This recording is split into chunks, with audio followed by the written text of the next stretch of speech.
Mains exam क्या है? Mains exam मुख्य परीक्षा, मुख्य परीक्षा। अब ये क्या है भाई? जो मुख्य परीक्षा है ये मेरा एक्सपर्टाइज एरिया है। इसे क्या कहते हैं? इसे आर्ट ऑफ आंसर राइटिंग बोलते हैं। आर्ट ऑफ आंसर राइटिंग कहते हैं। यहां पर भी मैं आप लोगों को बताऊंगा, एक क्वेश्चंस पे कोई स्टूडेंट किसी क्वेश्चंस को, क्वेश्चन सारे लोग अटेम्प्ट करते हैं भाई। जो मेंस लिखता है आपको क्या लगता है कि छोड़ के आ जाते हैं क्या? एक जो वो कहा जाता है ना कि बहुत ज्यादा एफर्ट करने के बाद किसी एक एस्पायरेंट को सौभाग्य मिलता है मेंस लिखने का। तो in the mains exam each and every students perform their level best, but what is the reason one candidate is getting only 50% marks, one student is getting on the same question he is getting 55% marks, and one other student is getting 60% marks, and there are some exemplary students who are fetching more than 60% marks, and there are some students who also fetch up less than 50% marks.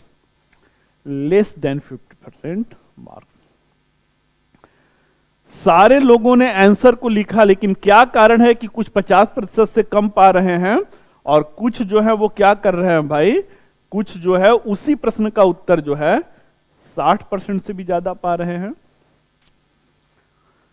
So this is not only due to the lack of knowledge. The students who are getting less than 50%, that is not due to the lack of knowledge. That is due to the lack of art of answer writing. ये क्यों है? ये उत्तर लेखन कला की कमी के कारण है। सही है?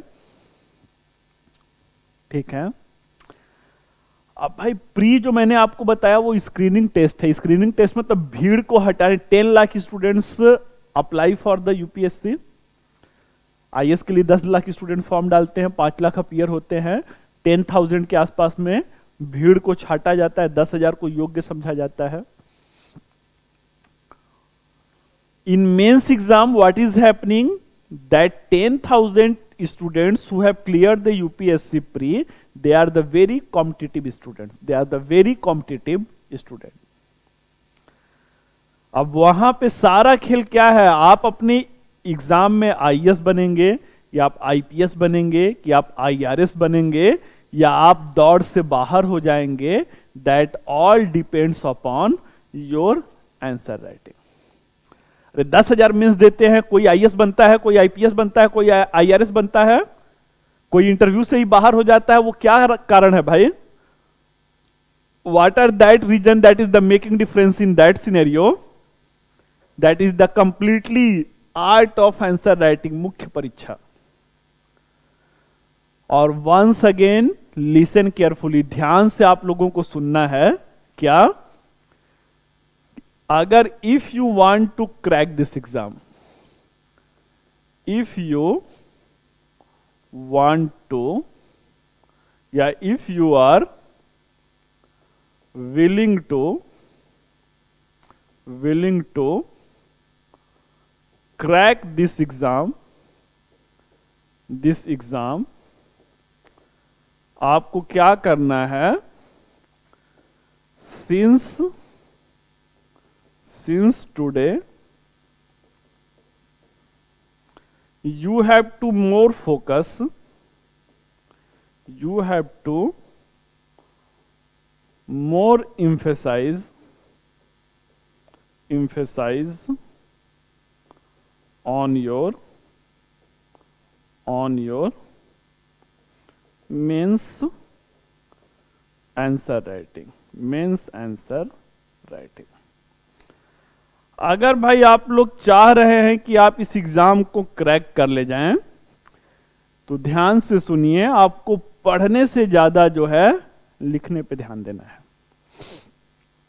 कल से ही हम लोग टॉपिक पे आ जाएंगे, तो कल से ही मैं आपको वो बताना रोज every day at least one question of mains will be given after the end of the lecture. At least one questions you will get from that particular topics. In the next day I will discuss all the dimensions how you are going to get the 60% plus marks। ठीक है, तो मुख्य परीक्षा की ये हम लोग की पूरी रणनीति होगी। तो आइए जो है मुख्य परीक्षा की रणनीति पे थोड़ा सा चर्चा करते हैं। उत्तर लेखन कला, उत्तर लेखन कला,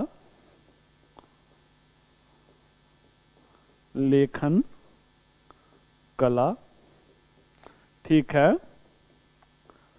आर्ट ऑफ आंसर राइटिंग,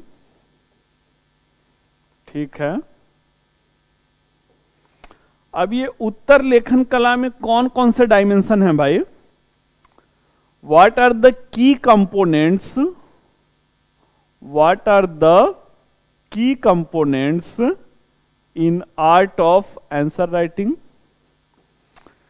उत्तर लेखन कला में क्या कौन सी चीजें आप अगर देखिए अध्ययन कर रहे हैं, आप 3 राइटर पढ़ लेंगे, आप पक्का बता रहा हूं 50% मार्क्स पाएंगे। ज्यादा नॉलेज का मतलब क्या है? The more knowledge means what? Means that you are going to fetch up the less marks, ठीक है। तो what are the art of answer writing, what are the उत्तर लेखन कला, इस उत्तर लेखन कला का की कंपोनेंट्स क्या हैं? की कंपोनेंट्स क्या है? ठीक है, की कंपोनेंट्स क्या है भाई? इसके मुख्य आधार स्तंभ क्या है? आधार स्तंभ क्या है? चलिए, तो मुख्य आधार स्तंभ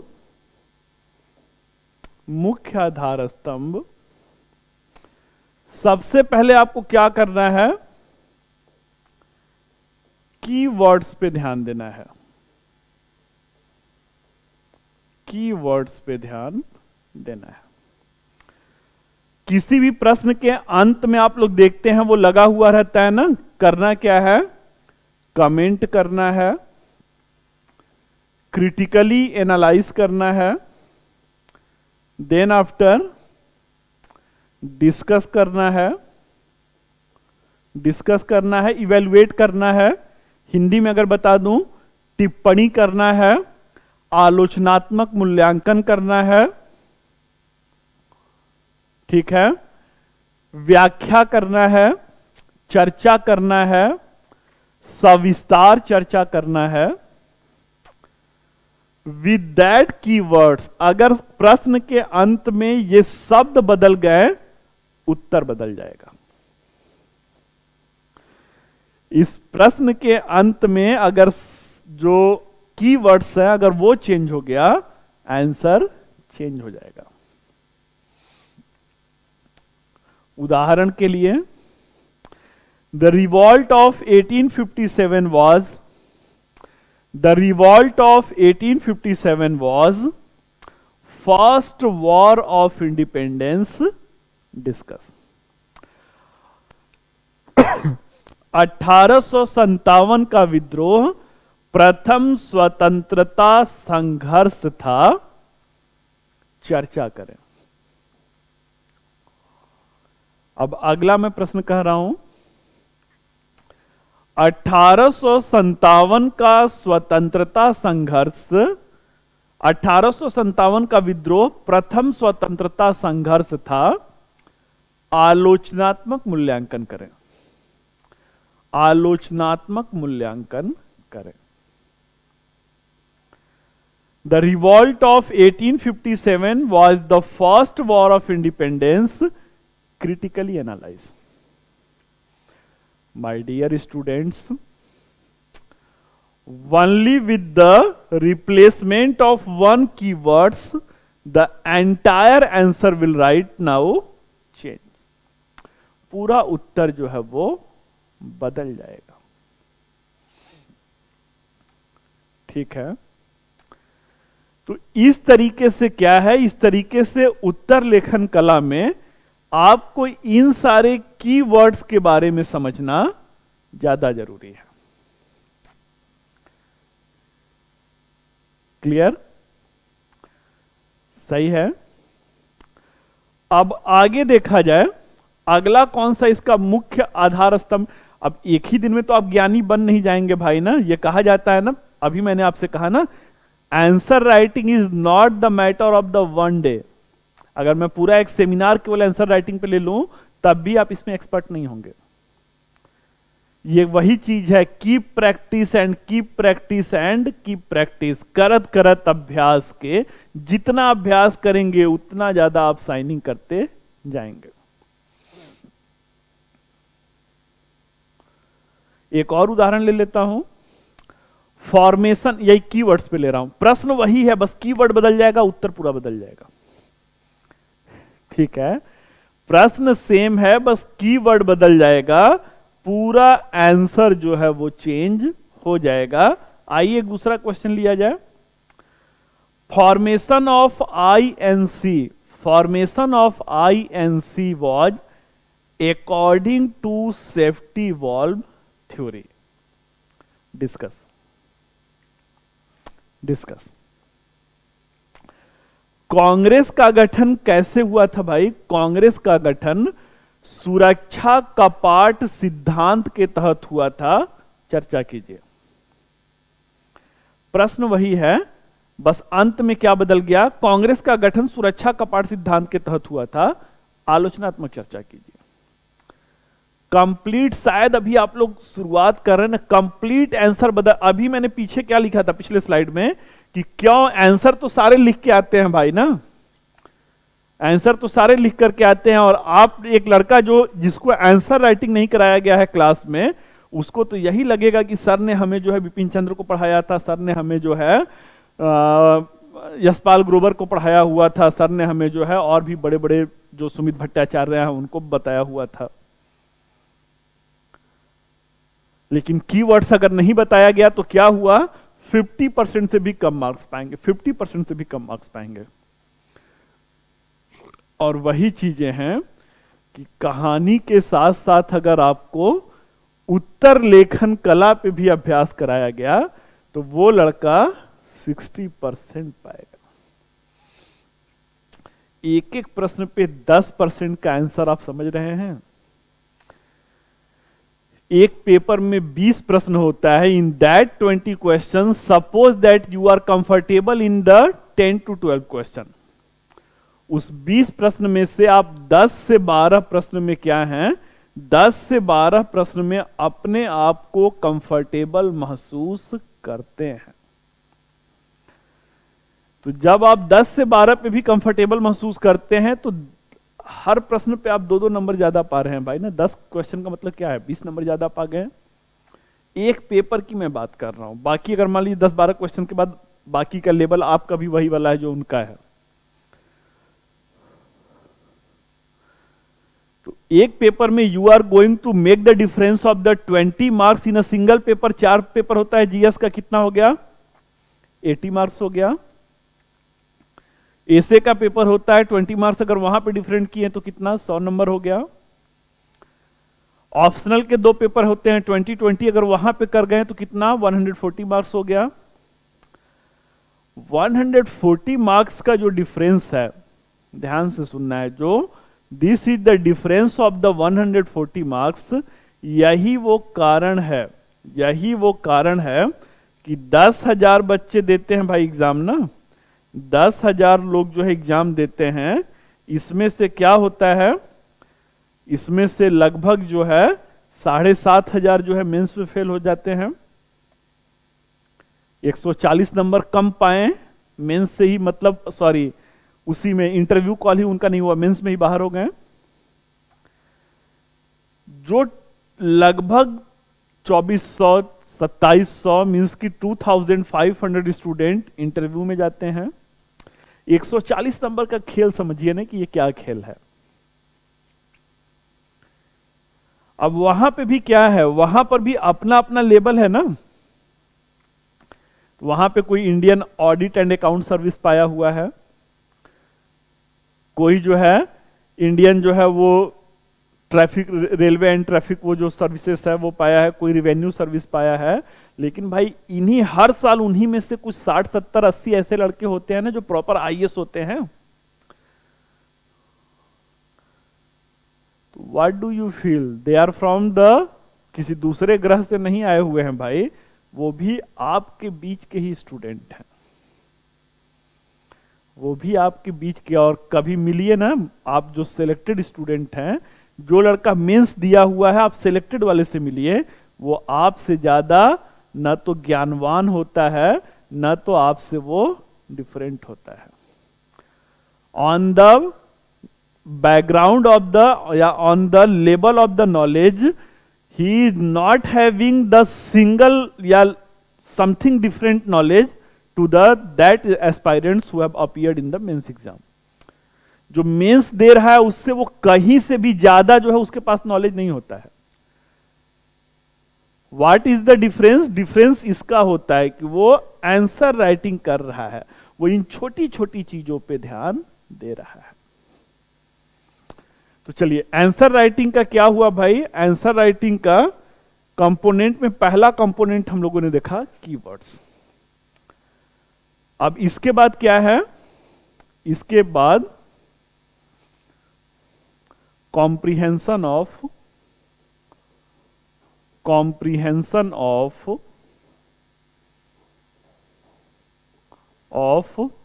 क्वेश्चन।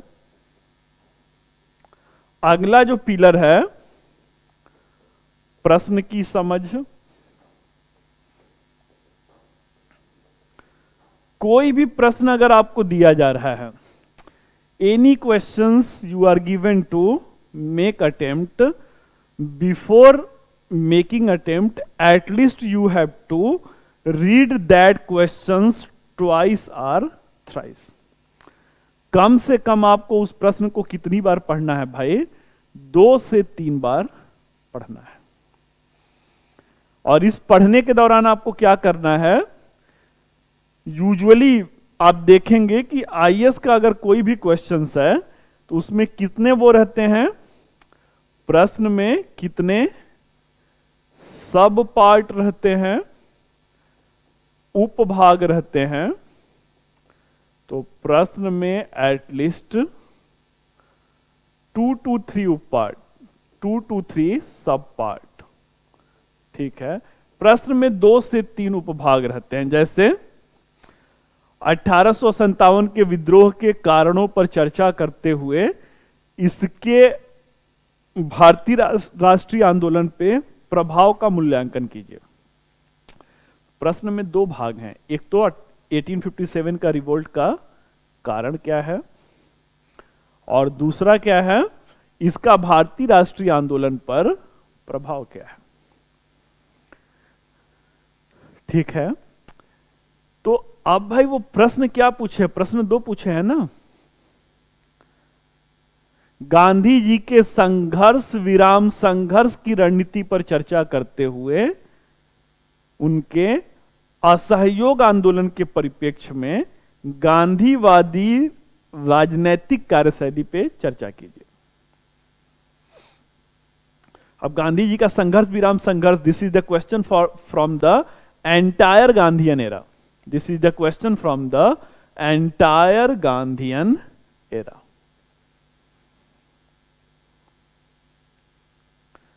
क्लियर है? तो मुद्दे की बात क्या है, what is the key issue right now, कि आप लोगों को क्या करना है, आप लोगों को पहले कीवर्ड्स की समझ, देन आफ्टर जो है प्रश्न को ध्यान से 2 से 3 बार पढ़ना है कि उस प्रश्न में कितने सब पार्ट्स हैं, कितने उपभाग हैं। ठीक है, अब अगला जो है इसका पिलर क्या है भाई, अगला पिलर है introduction and conclusion competence, conclusion competence.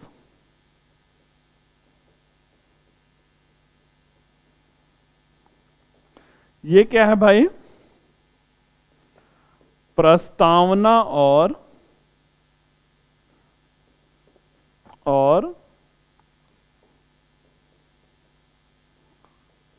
निष्कर्ष की समझ, प्रस्तावना और निष्कर्ष की समझ। अब यूजुअली बहुत सारी जगहों पे आप जो कुछ भी सुने हैं उससे हमको कुछ लेना देना नहीं है। I have been the parts of the India's most leading answer writing programs. I have been parts of approx 2 years of India's most leading mains answer writing program. तो जो मैं कह रहा हूं उसे आपको ध्यान से सुनना है, या आप इसे यू कैन राइट नाउ जज on the ground of the practical, जो है उसको व्यावहारिकता के धरातल पे भी आप उसे चेक कर सकते हैं। आप किसी भी प्रधानमंत्री की स्पीच को सुनिए, आप किसी भी इवन डीएम जो है किसी अगर कार्यक्रम को संबोधित कर रहे हैं आप उसको सुनिए। Every times you will realise that कि they are starting their speech from the brief introduction. उत्तर में क्या है, उत्तर में जैसे मैं आपके साथ आज पहली क्लास पे आया हूं, सर ने मेरा इंट्रोडक्शन कराया ना, तो कोई भी प्रश्न अगर आप लिख रहे हैं तो उसकी एक प्रस्तावना होना चाहिए, और ये प्रस्तावना क्या होना चाहिए, संक्षिप्त प्रस्तावना होना चाहिए। क्या होना चाहिए, संक्षिप्त प्रस्तावना होना चाहिए। क्लियर है? तो introductions must be very precise and according to the demand of your question. प्रस्तावना संक्षिप्त होना चाहिए और प्रश्न के अनुरूप होना चाहिए। निष्कर्ष क्या है भाई, निष्कर्ष की समझ क्या है, उसका कॉम्पिटेंस क्या है। तो आपका निष्कर्ष कैसा होना चाहिए, आपका निष्कर्ष जो है वो रचनात्मक होना चाहिए, वो रचनात्मक होना चाहिए, वो सकारात्मक होना चाहिए, वो पॉजिटिव होना चाहिए। सपोज दैट एक मैं एग्जांपल देता हूं कि मान लीजिए आप रिवॉल्ट ऑफ 1857, ये सबसे सिंपल टॉपिक है इसीलिए उसी का एग्जांपल दे रहा हूं बार बार। मान लीजिए 1857 का उसको आपको करना हुआ, विद्रोह का निष्कर्ष लिखना हुआ, या आगे चल करके एक गदर मूवमेंट हुआ था अमेरिका के सैन फ्रांसिस्को में, गदर आंदोलन चला था, उसका निष्कर्ष आपको लिखना हुआ। तो how you are going to approach the conclusion of that particular questions, कैसे आप उस प्रश्न के निष्कर्ष को अप्रोच करेंगे भाई। तो क्या आप ये लिखेंगे क्या कि हाँ प्रयास तो बहुत किया था लेकिन क्या कहा जाए अंततः ये असफल ही हो गए। ऐसे तो नहीं कहेंगे ना, इस प्रकार निष्कर्षतः हम देखते हैं कि 1857 की क्रांति असफल। यूजुअली मोस्ट ऑफ स्टूडेंट ऐसे ही इंड करते हैं, इस प्रकार निष्कर्षतः हम देखते हैं कि गदर आंदोलन असफल हो गया, इस प्रकार निष्कर्षतः हम देखते हैं कि असहयोग आंदोलन असफल हो गया। आप मत लिखिए, इससे आप निगेटिव कंक्लूजन नहीं लिख रहे हैं, इससे आप क्या कर रहे हैं, इससे एक आप जो प्रशासक बनने जा रहे हैं, आप अपने प्रशासक के रूप में क्या कर रहे हैं, अपनी एक नकारात्मक छवि बना रहे हैं। You are portraying a image of the negative bureaucrats in front of your evaluator. एक नकारात्मक छवि आप बना रहे हैं। तो इससे क्या है भाई, देखिए जो की फंडा है वो क्या है। India is still a developing country. Bharat वर्तमान में भी क्या है, वर्तमान में भी एक विकासशील देश है। विकासशील देश होने के कारण क्या है, हमारे जो हैं संसाधन सीमित हैं और चुनौतियां ज्यादा हैं। भाई 140 करोड़ अगर हम लोगों की आबादी है तो the resources are limited and challenges are in ample number. जो चुनौतियां हैं वो बहुत ही ज्यादा हैं। ऐसे में हमें कैसा प्रशासक चाहिए, तो ऐसे में हमें एक यंग डायनेमिक ब्यूरोक्रेट्स चाहिए। We are looking for the young dynamic and positive mindset bureaucrats. एक सकारात्मक सोच वाला हमें प्रशासक चाहिए। कैसे मुझे पता चलेगा कि वो मतलब क्या वो ब्लड के सैंपल में होता है क्या कि इसका माइंडसेट जो है बच्चे का सकारात्मक है। इतने दिनों का इतना लंबा लंबा आपसे मेंस एग्जाम क्यों करवाया जाता है भाई। एक ही पेपर का मेंस करवा देते, काम खत्म हो जाता। 4-4 जीएस का मेंस कराया जा रहा है, एसए का कराया जा रहा है, ऑप्शनल के 2-2 पेपर का कराया जा रहा है। Why they are willing to go, या why they are making the mains exam as complicated. वो देखना चाहते हैं वो आपकी छवि कैसी है। उत्तर के माध्यम से उन्हें इतिहासकार नहीं देखना है, उनको यह देखना है कि ये लड़का जो है एक प्रशासक। उत्तर को पढ़ करके यह अंदाजा लगाया जाता है कि एक प्रशासक के रूप में ये कैसा है, इसका अपना जो एडमिनिस्ट्रेटिव स्किल इसके अंदर है कि नहीं है। अब वहीं पे एक स्टूडेंट, लिसन मी केयरफुली, अगर वहीं पे एक स्टूडेंट क्या कर रहा है, he is right now just concluding the answer. He is right now concluding the answer कि हाँ भाई 1857 की क्रांति असफल हो गई, परंतु आने वाले जनरेशंस के लिए इन्होंने एक प्रेरणा का काम किया, जिससे भारतीय राष्ट्रीय आंदोलन एक नवीन ऊंचाई पर पहुंचा और अंततः 1947 में स्वतंत्रता मिल गया। अब ये क्या है, ये रचनात्मक निष्कर्ष हुआ कि नहीं हुआ? हुआ ना। एक आपका निष्कर्ष है कि हाँ इस तरीके से हम देखते हैं कि 1857 का विद्रोह असफल हो गया।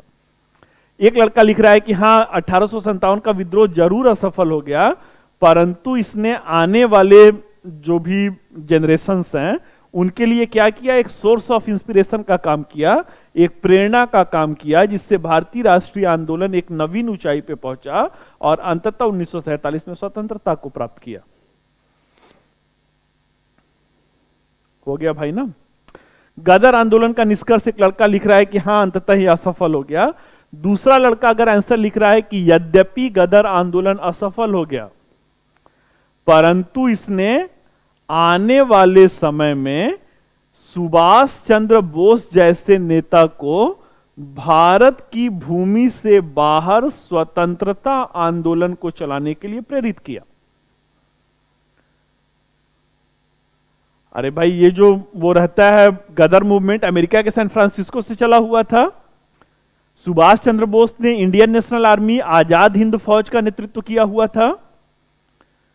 तो ये आजाद हिंद फौज सिंगापुर में उन्होंने नेतृत्व किया। तो ये सिंगापुर में जाकर के भारत के आंदोलन का या भारत के किसी भी गतिविधि का मूवमेंट करने की प्रेरणा कहां से आई, वो प्रेरणा इंस्पिरेशन कहां से आया? 1913 Ghadar movement. 1913 Ghadar movement. Getting the point?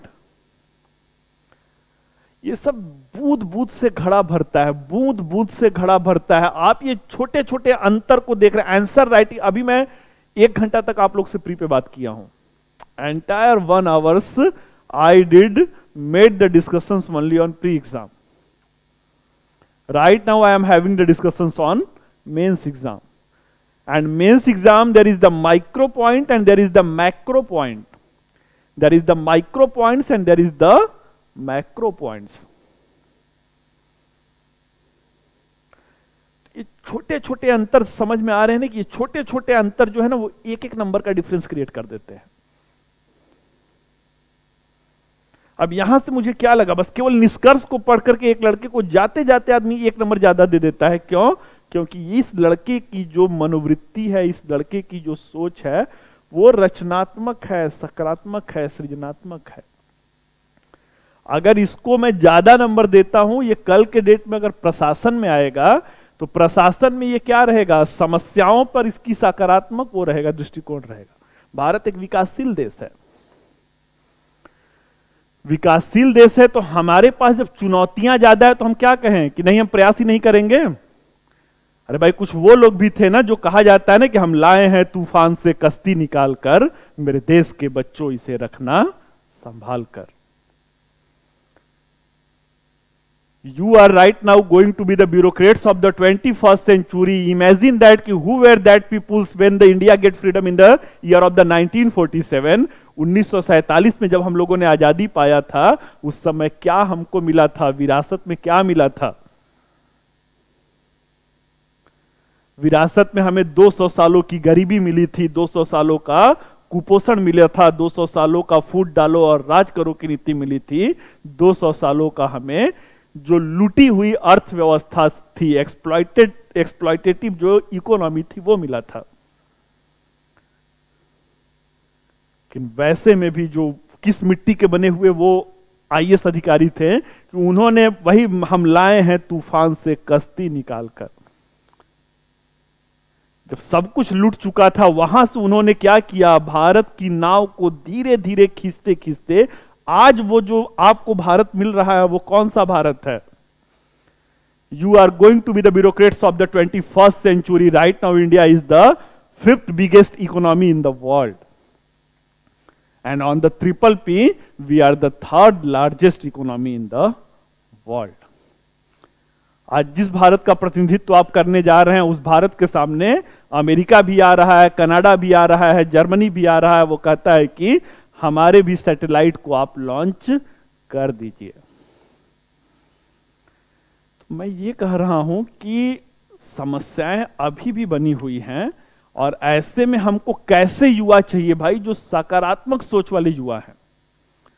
तो your conclusion must be creative, your conclusion must be creative. यहां से आप एक नंबर चुरा ले जाते हैं। नहीं, एक नंबर तो अगर कंजूस भी इवेल्युएटर है ना तो 0.5 मार्क्स आपको एक्स्ट्रा दे देता है, 0.5 मार्क्स एक्स्ट्रा दे देता है। That works. अगर 12 प्रश्न में भी आप निष्कर्ष में 0.5 ले गए, 6 नंबर तो ऐसे ही लेके निकल गए भाई ना। चलिए अब आगे हम लोग बढ़ते हैं कि प्रश्न की समझ में की कंपोनेंट्स जो है, इसमें और क्या क्या, इधर वाला मैं इसको इरेज करता हूं। तो अभी तक हम लोगों ने कीवर्ड्स देखा, कॉम्प्रिहेंशन ऑफ क्वेश्चन देखा, इंट्रोडक्शन एंड कंक्लूजन कॉम्पिटेंस देखा। अब अगला हम लोग क्या देखेंगे, अगला हम लोग जो है वो स्ट्रक्चर कॉम्पिटेंस देखेंगे। स्ट्रक्चर कॉम्पिटेंस देखेंगे। स्ट्रक्चर मीन्स की उत्तर संरचना की समझ। देखिए आधा खेल तो प्रश्न की समझ पे हो जाता है कि प्रश्न समझ में आ गया, 50% काम यहां पे हो जाता है। अब आप किस लेवल पे जाएंगे, आप फिर वही जो मैंने पहले दिखाया आप लोग को ना, कि आपको मार्क्स जो है 50% मिलेगा, 60% मिलेगा, ये डिसाइड कैसे होता है? तो ये बहुत हद तक डिसाइड आपके उत्तर संरचना की समझ से होता है। स्ट्रक्चर कैसे ड्राफ्ट, आप लोग सुने होंगे, बहुत सारे सेमिनार में मैं सुना हुआ हूं भाई ना, कोचिंग का सेमिनार होता है कि we are going to launch the new batch, और वहां पे आंसर राइटिंग बताया जाता है। आंसर राइटिंग और कैसे बताया जाता है, आप आंसर को पॉइंट वाइज लिखिए। कोई भी आंसर है उसके 10 पॉइंट बताइए, 5 पॉइंट बताइए, पॉइंट वाइज बताइए। बिलीव मी, इतने देर से जो मैं आंकड़े आपके सामने प्रस्तुत कर रहा हूं, बिलीव मी, अगर आप पॉइंट वाइज में आंसर लिख रहे हैं, you will get only the 50% marks. 50% marks, 50% से ज्यादा डैम श्योर प्रॉमिस कर रहा हूं 50% से ज्यादा नहीं मिलेगा। क्यों नहीं मिलेगा भाई? 50% से ज्यादा क्यों नहीं मिलेगा? कि suppose that in a single questions you are putting 15 points, in a single questions you are putting 15 points, it means what? It means what? This is not the reflection of a bureaucrat, this is the reflections of you are having more and more knowledge in history, या किसी भी subject की मैं बात कर रहा हूं। अगर पॉलिटी में आप 15 पॉइंट दे रहे हैं, it means you are having more and more knowledge in polity. You are having geography में कर रहे हैं, you are having more and more knowledge in geography. अरे भाई, आपको तो पहले दिन से ही ये क्लियर होना चाहिए ना कि आपको इतिहासकार नहीं बनना है, आपको भूगोलवेत्ता नहीं बनना है। उनको क्या चाहिए? UPSC just looking for the bureaucrats, उनको एक प्रशासक चाहिए। 15 पॉइंट अगर आप दे रहे हैं, इसका मतलब है ना कि इतिहास का नॉलेज आपको बहुत ज्यादा है। नॉलेज बहुत ज्यादा है, इसका मतलब क्या है कि इस लड़के को फेल कर देते हैं। फेल कर दूंगा तो ये लड़का कहीं ना कहीं जो है इतिहास में बहुत नॉलेज है, कहीं ना कहीं ये प्रोफेसर बन जाएगा। ठीक है, तो UPSC will never promote you when you are going to present your answer in point wise format, in point wise format. सही है? तो अब उत्तर कैसे लिखना है, उत्तर की संरचना। अब एक मैं सिंपल सा एग्जांपल आप लोग को देता हूं। एक क्वेश्चन क्या है आप लोगों का, 1800, बार बार 1857 का ही उठा रहा हूं क्योंकि ये सिंपल सा टॉपिक है, आपको समझ में नहीं भी पढ़े तब भी समझ में आएगा। 1857 के विद्रोह के बहुआयामी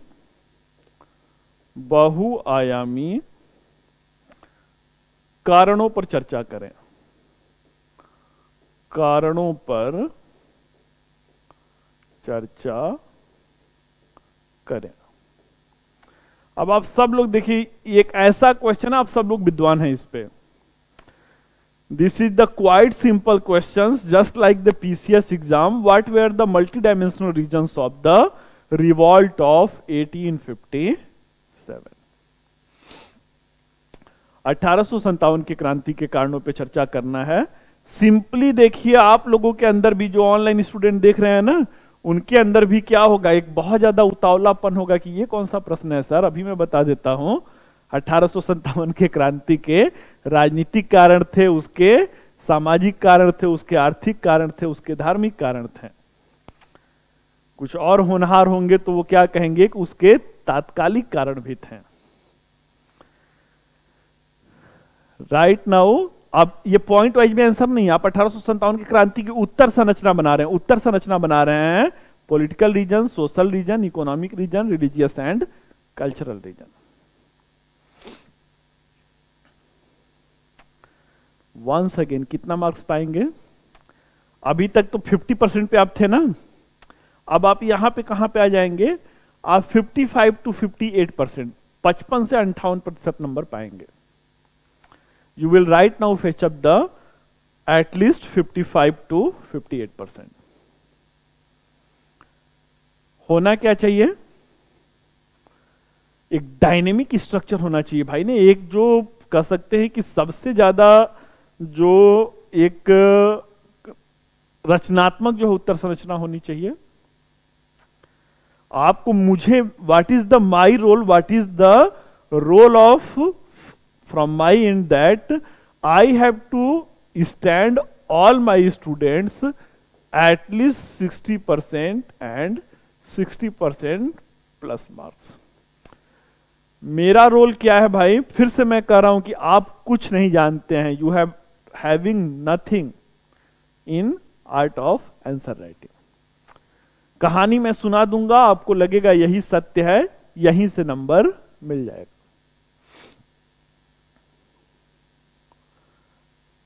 तो मेरा दायित्व यह है कि आपको 60% प्लस मार्क्स पे लाया जाए। ये इतना आसान नहीं है। In your UPSC exam, the students who just get the 52% marks, 53% marks, who secure all India first rank.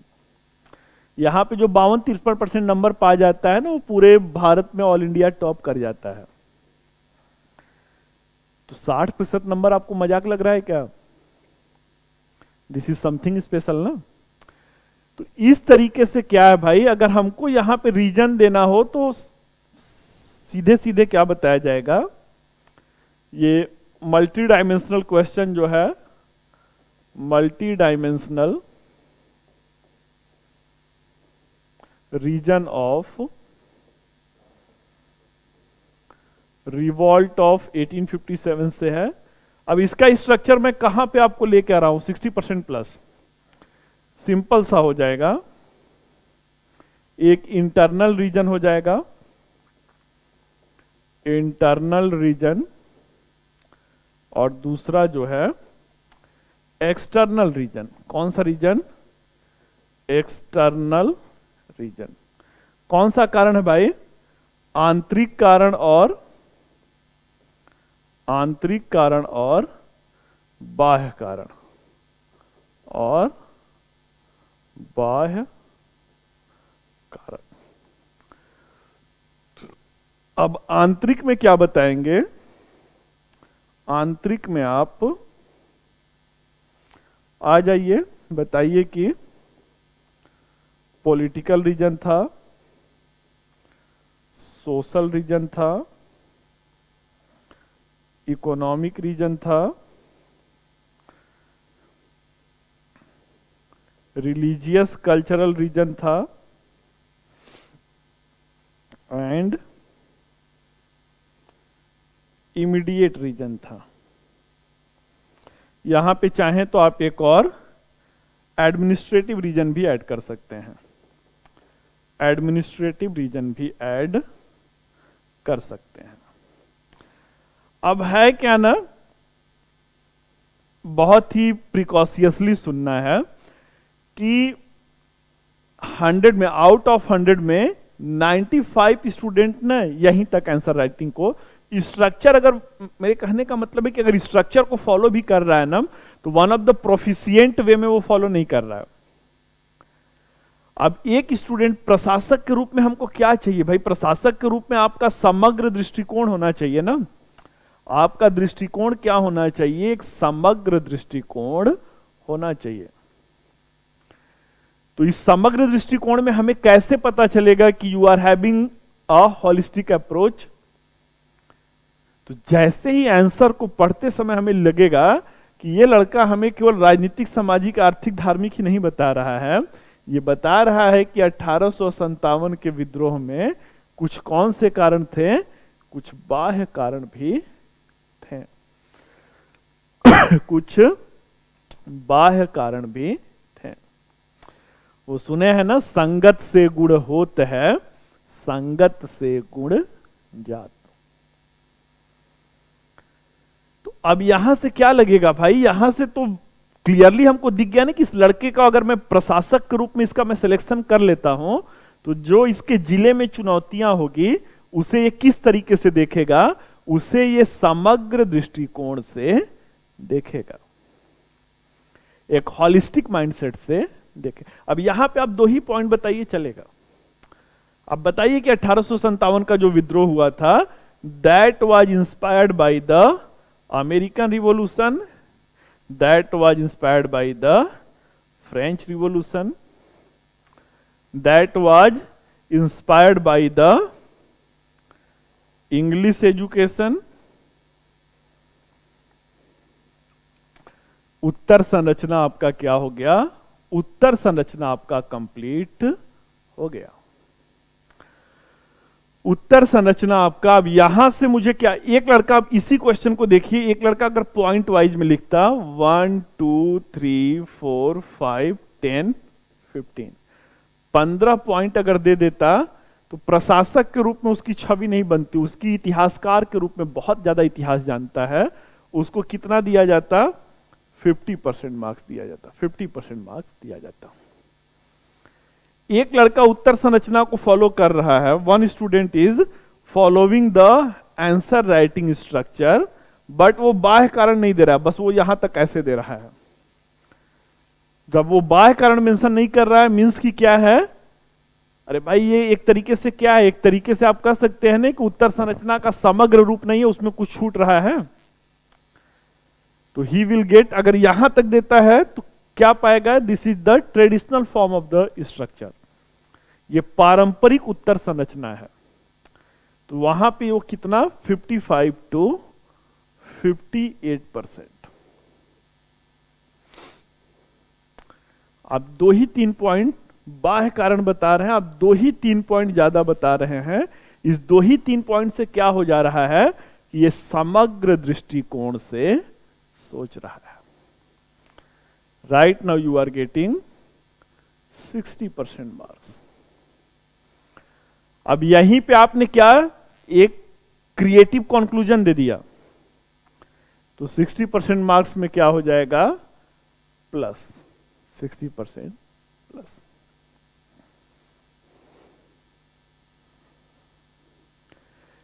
तो अब मुझे लग रहा है ना कि धीरे धीरे आप लोग आ रहे हैं, जो रिदम कहा जाता है ना, जहां पे मैं आप लोग को खींचना चाह रहा हूं ना, कि आप लोगों को पहले वस्तु स्थिति, you all have to be quite clear what is the ultimate reality to crack this exam, what is the ultimate reality to crack this exam.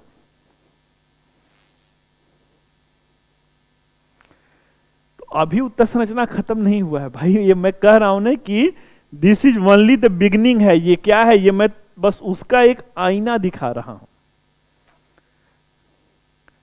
अब आपके भी शहर में कोचिंग संस्थान होंगे, बिल्कुल होंगे, आपके मित्र होंगे जो कहीं और जगह पे भी पढ़ रहे होंगे, आप उनसे भी वो कीजिए और देखिए कि कहां पे इतना ज्यादा इंफेसिस उत्तर लेखन कला पे किया जा रहा है।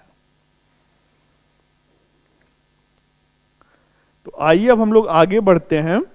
आंसर राइटिंग में हम लोगों ने क्या क्या देखा, कीवर्ड्स हो गया, प्रश्न की समझ हो गया, प्रस्तावना और निष्कर्ष की समझ, उत्तर संरचना क्या होता है इस पे मैंने आप लोगों को लाया, एक एग्जाम्पल दे करके जो है आपको बताया।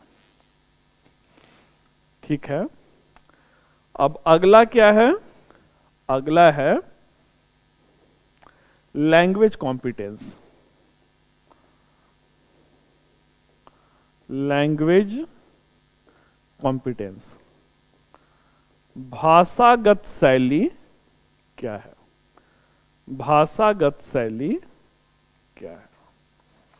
अब इस मुद्दे पे देखिए बहुत ज्यादा वो होता है, एक जो कह सकते हैं कि बहुत ज्यादा जो कंट्रोवर्सी है कि आपकी भाषा कैसी होनी चाहिए। अगर आप आंसर लिख रहे हैं तो लैंग्वेज उसका कैसा होना चाहिए। ठीक है, तो कहा जाता है भाई आप भारत ही नहीं, ये this is the UPSC exam is one of the toughest exam, not only the level of our nation but at the international scenario this is one of the world toughest exam. तो जब दुनिया की सबसे कठिन भाषा है and this is the top level hierarchy in the Indian government services, भारतीय जो सेवाएं हैं उसमें सबसे उच्चस्त सेवा है। तो कहा जा रहा है जब सबसे बड़े अधिकारी बनने जा रहे हैं तो भाषा कैसा होना चाहिए, भाषा जो है वो आपकी हाई लेवल की होनी चाहिए, high, your language must be high standard, लगना चाहिए कि ये बुद्धिजीवी है। It must be reflect that कि that candidate is the looking just like an intellectual. तो बुद्धिजीवी नहीं लगना चाहिए भाई। ठीक है, फिर से मैं बार बार आप लोगों से ये बात क्यों कह रहा हूं, दिल्ली को गढ़ कहा जाता है ना, epicentre of the civil सेवाओं का मक्का और मदीना, उस दिल्ली में 14-15 सालों से हूं। आपकी इसी एग्जाम की जो कह सकते हैं कि परिछाया है, उसी परिछाया में हूं। यूपीएससी का गेम ही है ना कि जो दिखता है ना वो है नहीं भाई, जो दिखता है वो है नहीं, जो है वो दिख ही नहीं रहा है ना। आप गलत नहीं हैं, आपकी खता कुछ भी नहीं है भाई, आप तो अपने अपने हिस्से का जो मेहनत है आप तो कर ही रहे हैं। आपके घर से कहा जाता है आईएएस बनने के लिए मेहनत करना है, आप मेहनत कर रहे हैं। आपके कोचिंग इंस्टीट्यूट में जहां पे हैं वहां पे खूब कहानियां सुनाया जा रहा है, आप एकदम से पूरा जो उसे कहा जाता है ना रट्टाफिकेशन, एक एक लाइन आप रट्टा मार रहे हैं कि अपने तरफ से कुछ भी कमी नहीं छोड़ना है। कमी कहां पे है? ठीक है, कमी यहां पे है कि आपको जो बताया जा रहा है वो वस्तु स्थिति, वो अल्टीमेट रियलिटी है कि नहीं है। और लगातार आंकड़ों के साथ एक एक चीजों को लिख करके फ्लो चार्ट के साथ आपको मैं ये समझाने में अंततः सफल हो रहा हूं कि अब आपको जो वो डिफरेंस समझ में आ रहा है। You are right now able to bifurcate what is the reality and what is the myth in the civil services examination. ठीक है, तो भाषागत शैली क्या है? अभी भाषागत शैली में कहा ना कि वो लगना चाहिए कि आप इंटेलेक्चुअल्स हैं, नहीं। आप क्या बनने जा रहे हैं? You are going to be the civil servant, you are going to be the civil servant. आप एक सिविल सेवक बनने जा रहे हैं। तो जब सिविल सेवक बनने जा रहे हैं तो मोस्ट ऑफ टाइम आप जनता के सेवक बनने जा रहे हैं भाई ना। आपको कॉमन मैन से इंटरेक्शन करना, सामान्य लोगों से इंटरेक्शन करना है ना। तो जब सामान्य लोगों से इंटरेक्शन करना है तो आपकी भाषागत शैली कैसा होना चाहिए? आपकी भाषागत शैली भी साधारण होना चाहिए। आप कहेंगे ना गुरुजी कुछ एग्जाम्पल बताइए, कहेंगे ना गुरुजी कुछ एग्जाम्पल बताइए, तो उदाहरण के बिना मैं कोई बात ही नहीं कर रहा हूं। आप शुरू से ही देख रहे हैं, उत्तर संरचना भी बताया, तो प्रश्न लिख करके बताया कैसे संरचना होगा।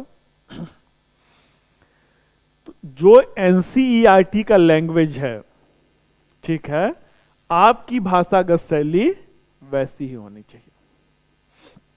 या अगर आपने जवाहरलाल नेहरू की डिस्कवरी ऑफ इंडिया, भारत एक खोज पढ़ी हुई है, your language skill must be like that. एकदम सिंप्लिसिटी, मतलब सामान्य लोगों से आपको इंटरेक्शन करना है। भाषागत शैली क्या होना चाहिए? भाषागत शैली सरल होना चाहिए। तो आइए भाई अगले इंडिकेटर की तरफ बढ़ते हैं। अगला इंडिकेटर क्या कह रहा है? अगला इंडिकेटर कह रहा है कि प्रेजेंटेशन स्किल कैसा है। प्रेजेंटेशन स्किल कैसा है? प्रस्तुतिकरण शैली, प्रस्तुतिकरण शैली कैसा है? आपका जो प्रेजेंटेशन स्किल होना चाहिए, प्रस्तुतिकरण शैली होना चाहिए, ये सब भी, ये क्या है भाई? ये सब देखिए, ये जो है ये माइक्रो पॉइंट्स है। ये क्या है? माइक्रो पॉइंट्स है। उत्तर लेखन कला का ये सूक्ष्म बिंदु है, सूक्ष्म बिंदु है। जो अभी मैं कहा ना बूंद बूंद से घड़ा भरता है, आर्ट कहा जाता है, आर्ट ऑफ आंसर राइटिंग। उत्तर लिखना एक कला है, ठीक है। तो अब प्रेजेंटेशन स्किल कैसा होना चाहिए? तो अभी मैंने कहा कि प्रस्तुतिकरण शैली में आप लोगों को, प्रस्तुतिकरण शैली में आप लोगों को कहा जाता है कि ऐसे लिखिए 1 2 3 4 5 6 7 15 पॉइंट दे दीजिए। इससे क्या होगा? इससे जो है क्लियरली आपके सारे तर्क जो हैं वो दिख रहे हैं, ठीक है। तो तर्क दिख रहे हैं, ये प्रस्तुतिकरण शैली, ये एक वेग स्टाइल है। वेग स्टाइल मींस कि ये कॉम्पिटिटिव नहीं है। अब आपका प्रस्तुतिकरण शैली कैसा होना चाहिए? प्रस्तुतिकरण शैली जो है वो संक्षिप्त पैराग्राफ होना चाहिए, संक्षिप्त पैराग्राफ होना चाहिए। अब आप लोग को आइडिया होगा यूपीएससी में 3 पेज आपको मिलते हैं, जो मेंस का आंसर राइटिंग आप लोग देते हैं वहां पे 3 पेज आप लोग को मिलते हैं, 3 पेज मिलते हैं। पहले पेज पे जो है वो बहुत सारे स्टूडेंट को मैंने देखा है पहले पेज पे ही वो प्रस्तावना लिखे, उसके बाद अगले पैराग्राफ में पूरा पेज भर गया, अगले पैराग्राफ में पूरा पेज भर गया। तो ये क्या है, ये रॉन्ग प्रेजेंटेशन स्किल है। आपको क्या करना है, संक्षिप्त पैराग्राफ का, संक्षिप्त पैराग्राफ का मतलब क्या है, कम शब्दों में आप अपनी बातों को रख रहे हैं, कम शब्दों में अपनी बातों को रख रहे हैं, मींस कि ये लड़का क्या है, ये लड़का गागर में सागर वाली जो है वो है, इसके अंदर स्किल है। संक्षिप्त पैराग्राफ हो गया। अब जो बुलेट पॉइंट्स हैं, जो बुलेट पॉइंट्स हैं वो क्या होना चाहिए, वो बिंदुवार होना चाहिए, वो बिंदुवार होना चाहिए। ठीक है। सपोज दैट कि अगर मैं बात करूं कौटिल्य का साप्तांग सिद्धांत, साप्तांग थ्योरी ऑफ कौटिल्य, कौटिल्य के बारे में कौटिल्य ने अर्थशास्त्र लिखा, अर्थशास्त्र में इतने अधिकरण है, इतना जो है उसमें वो लिखा गया, राजनीति शास्त्र पे लिखा गया ग्रंथ है। राजनीति के साथ साथ जो है वो इसमें जो है सोशल एंड इकोनॉमिक कंडीशन के बारे में भी पता चलता है। राजनीति शास्त्र के ग्रंथ के तहत जो है साप्तांग सिद्धांत आता है। अब बुलेट पॉइंट्स क्या है, साप्तांग सिद्धांत में 7 अंग क्या है, तो बुलेट पॉइंट्स को 1 2 3 4 5, राजा, अमात्य, जनपद, दुर्ग, कोष, दंड और मित्र। राजा, अमात्य, जनपद, दुर्ग, कोष, दंड और मित्र। तो जो भी बुलेट पॉइंट्स हैं वो क्या होना चाहिए, पॉइंट वाइज मैनर में होना चाहिए। और इसके साथ महत्वपूर्ण शब्दों को, महत्वपूर्ण, तो राइट नाउ क्या है भाई कि जो महत्वपूर्ण आपके वो हैं, महत्वपूर्ण जो शब्द हैं उसे क्या करना है, उसे अंडरलाइन करना है, उसे अंडरलाइन करना है। ठीक है।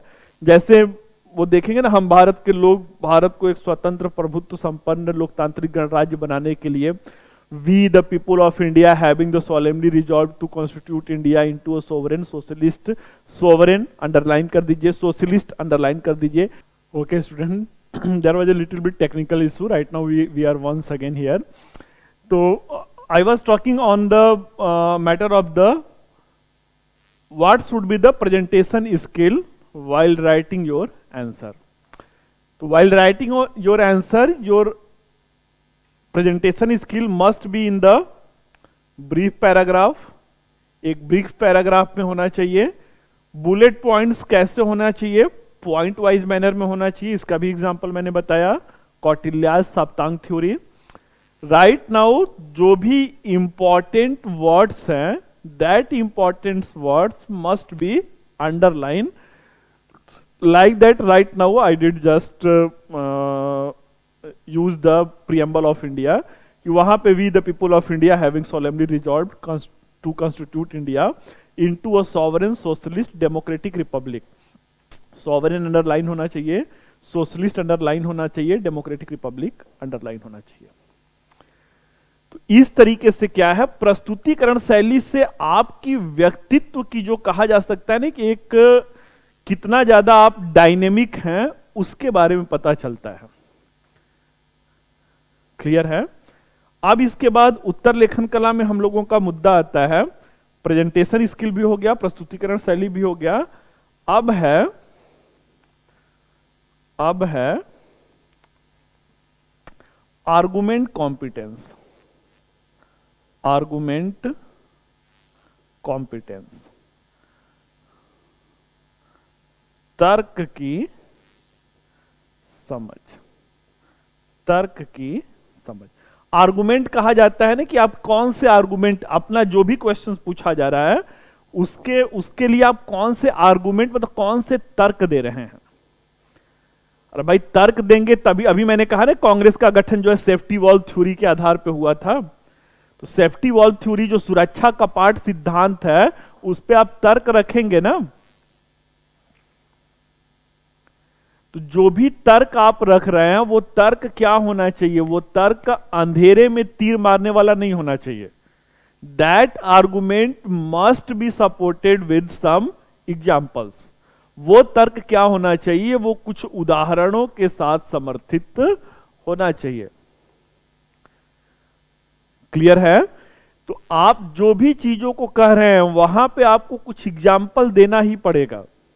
एग्जाम्पल देना ही पड़ेगा मीन्स कि अगर आप 1857 के विद्रोह का तात्कालिक कारण बता रहे हैं, तात्कालिक कारण में आप बता रहे हैं कि जो कारतूस थे, जो कार्ट्रिज जो रहते हैं, तो अगर कारतूस के बारे में नई इनफील्ड राइफल के जो कारतूस बता रहे हैं, तो वहां पे आपको मंगल पांडे का उदाहरण देना होगा। क्यों?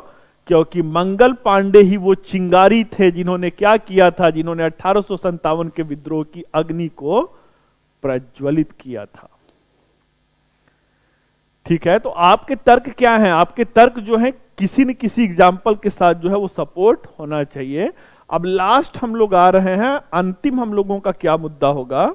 अंतिम मुद्दा हम लोगों का वर्ड लिमिट होगा। वर्ड लिमिट होगा, शब्द सीमा होगा, शब्द सीमा होगा। अब ये जो शब्द सीमा है वो क्या होगा?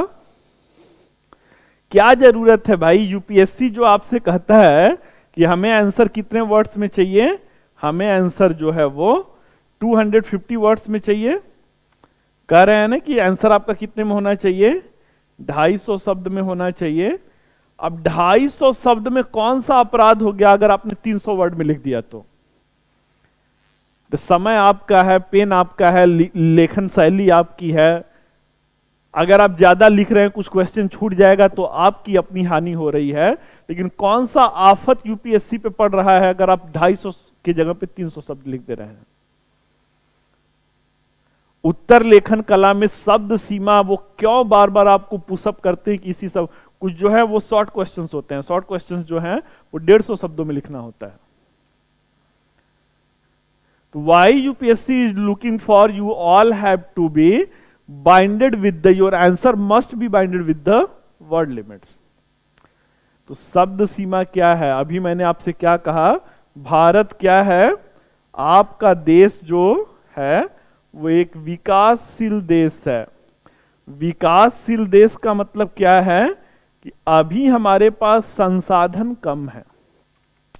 रिसोर्सेस क्या है? रिसोर्सेस कम है। जब रिसोर्सेस कम है और चुनौतियां क्या है? चैलेंजेस ज्यादा हैं। तो आपको अगर क्या कहा जा रहा है भाई कि 5 लाख, अगर आप डीएम साहब हैं, आपको 5 लाख रुपीज जो है ग्रांट किया जा रहा है, 5 लाख रुपए आपको दिया जा रहा है। और क्या कहा जा रहा है कि इस 5 लाख रुपए में आपको अपने जिले में शिक्षा व्यवस्था को तदुरुस्त करना है। तो आप ये नहीं कहेंगे कि इतना बड़ा हमारा जिला है, 5 लाख रुपए में कैसे होगा? ठीक है भाई, विकासशील देश है ना, हमारे पास अभी गरीबी है, भुखमरी है, बेरोजगारी है। तो first of all our primary agenda is what? Our primary agenda is to resolve the fundamental issue, that is the poverty, mal nutrition, hunger, etcetera and etcetera. तो यहां पे हरियाली के लिए, एजुकेशन के लिए अभी सोर्सेस कम है, अभी हम लोग कोई विकसित देश नहीं है। तो 5 लाख रुपए में आपको भाई करना है तो आप मातम मत मनाइए। ये जो शब्द सीमा है वो क्या है? शब्द सीमा आपका बजट है। किसी भी काम के लिए केंद्र से आपको जो पैसा मिला है वो एक बजट है। अब उस बजट में आपको इफ एंड बट नहीं करना है, उतने ही पैसे में आपको अपना बेस्ट देना है। तो इस तरीके से उत्तर लेखन आपका किस में होना चाहिए? उत्तर लेखन शब्द सीमा में होना चाहिए। तो ये हम लोगों की पूरी एक स्ट्रेटजी थी। किसके रिगार्डिंग स्ट्रेटजी था? कि कैसे हम लोग जो है आधुनिक भारतीय इतिहास का जो सेगमेंट मैं शुरू कर रहा हूं, इसमें हम लोग कैसे जो है दूसरों से अलग चलेंगे। अब भाई यहां पे एक मैं रिकैप ले लेता हूं कि कहानी की शुरुआत कहां से हुई थी। कहानी की शुरुआत जो है आपके संस्थान से सर ने परिचय कराया, मैं इतिहास पे आया, इतिहास की मैंने परिभाषा आपको समझाया, परिभाषा के बाद फिर मैं कहां पे आया? मैं कहा कि आधुनिक भारतीय इतिहास का सेगमेंट मैं शुरू करूंगा। आधुनिक भारतीय इतिहास के मैंने पिलर बताए कि ये पिलर कौन कौन से हैं। फर्स्ट सेगमेंट 1707 से 1757, since 1707 to 1757। Second segment since 1757 to 1857। Third segment is the 1857 to 1947 and then after thematic topic. इस पे चर्चा के बाद फिर मैंने क्या कहा आप लोगों से कि सबसे ज्यादा क्वेश्चन जो है इस दो सेगमेंट से पूछा जाता है। पूरे इतिहास का ऑलमोस्ट 40% क्वेश्चन जो है बस इसी दो सेगमेंट से हो जाता है। अब यहां से हम लोग आगे बढ़ते हैं तो क्या किए भाई, स्ट्रेटजी हम लोगों की कैसे होगी आधुनिक भारतीय इतिहास पे। अब इसके तहत हम लोग आगे बढ़ते हैं। बढ़ने के साथ हम लोगों ने देखा कि प्री का एग्जाम होता है, मेंस का एग्जाम होता है। फिर मैं कैसे जो है आप लोग को मेंस के बिहाफ पर, जैसे ऐसा ना लगे कि प्री का मेंस का जो बैच है, you should not be the understanding that कि बहुत सारे जगहों पे होता है मेंस का बैच है, प्री मेंस का बैच है, प्री के ही उसमें लेकर के निकल जाते हैं। तो ऑन द मेंस बिहाफ मैंने कहा कि एक इंटरलिंकिंग अप्रोच हम लोगों का होगा, ठीक है। उसके बाद फिर हम लोग कहां पे बढ़ गए, उसके बाद फिर वहां पे हम लोगों ने प्री वाला देखा गया जो आंकड़ा है। फिर आर्ट ऑफ आंसर राइटिंग पे आते हैं। आर्ट ऑफ आंसर राइटिंग पे कौन कौन से कंपोनेंट्स होते हैं उस पे चर्चा किया गया। इन कंपोनेंट्स में आप लोगों ने 1 2 3, then after this one is the 4, this one is the 5th, this one is the 6th, then this one was the 7th। और 8 भागों में हम लोगों ने उत्तर लेखन कला को देखा गया। इस उत्तर लेखन कला को देखते हुए हम लोगों ने क्या देखा, यहां पे कुछ एग्जाम्पल भी लिया गया। एग्जाम्पल के साथ फिर हम लोग आगे बढ़ते गए और वहां पर कुछ मैंने आप लोगों को रखा, स्ट्रक्चर कैसे देना है और भी जो माइक्रो पॉइंट्स है वो कैसे लेना है। फिर यहां से हम लोग आगे बढ़े तो प्री वाला जो सेगमेंट हम लोग देख रहे थे, प्री वाले सेगमेंट पे हम लोगों ने कुछ आंकड़ों को देखा गया। अब इन आंकड़ों के तहत मैंने कुछ इस तरीके से डेटा आप लोगों को रखा जो ट्रेंड एनालिसिस की रूप में है। इस ट्रेंड एनालिसिस में जो है एक एक साल का आंकड़ा दिखाते हुए हर सेगमेंट में प्राचीन भारत पे, एंशिएंट हिस्ट्री पे अलग दिखाया गया। देन आफ्टर मिडाइवल पे अलग आप लोग को डेटा दिखाया गया। Then after art and culture पे अलग डेटा दिखाया गया। देन आफ्टर मॉडर्न इंडिया का जो है उस पे अलग मैंने डेटा दिखाया। और इसके बाद फिर मैंने आप लोग से क्या कहा कि इसमें पूरे एग्जाम में आप लोगों के प्री के पॉइंट ऑफ व्यू से एक कोर एरिया होता है, उस कोर एरिया से सबसे ज्यादा क्वेश्चन पूछा जाता है। तो वहां पे डिस्कशन में हमने कहा कि आपको ज्यादा से ज्यादा फोकस कहां पे करना है, आप कमांड कर लीजिए कोर एरिया पे जो 30% सिलेबस है इतिहास का, कमांड कर लीजिए और पूरे सिलेबस को पढ़ना तो पड़ेगा ही। तो ज्यादा प्रश्न आप जहां से कर सके वो आपके लिए उतना ही बेहतर है। सही है।